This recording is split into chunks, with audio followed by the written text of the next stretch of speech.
Першай да старшыні областного совета депутатов дозвонилася жыхарка Пінска Любоў Амяльковіч. Пенсионерка поскардзілася на тое, што ў іх 9павярхоўцы без уліку пажаданняў жыхароў заварылі смеццеправод, а большасць жыльцоў – людзі сталага ўзросту. Ім цяжка насіць смецце ў вулічныя контейнеры. Никто нам нормативно-правового акта не давал, ничего мы никаких разъяснений не получали. Давайте, Любовь Леонтьевна, мы к этому вопросу еще раз вернемся, поизучаем. Я дал поручение пинским нашим коммунальникам, чтобы они посмотрели, когда опрашивали, какие были мнения людей. Група пенсіонерів з вулиці Янки Купали, 76 у областным центрі звернулася до старшини областного совета депутатів з просьбою посадзейнічаць, каб не закривали відділення Беларусьбанка, якое розміщено у сусіднім будинку. Убедительно вас просим, если можно, пересмотреть от имени всех пенсионеров, а нас очень много здесь. Я услышал ваш вопрос, мы в понедельник переговорим с руководством Беларусьбанка, уточним, в чем там причина, почему такая необходимость возникла, ну и постараемся по возможности помочь.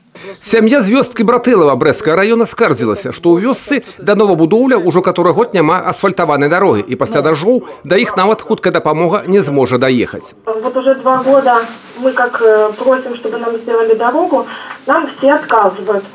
Будем разбираться с райисполкомом, что там и можно, и когда сделать. Дорога должна быть в любом случае. Раз там предоставлены участки, то это задача уже власти сделать там дорогу, а не ссылаться там на какие-то отговорки другие.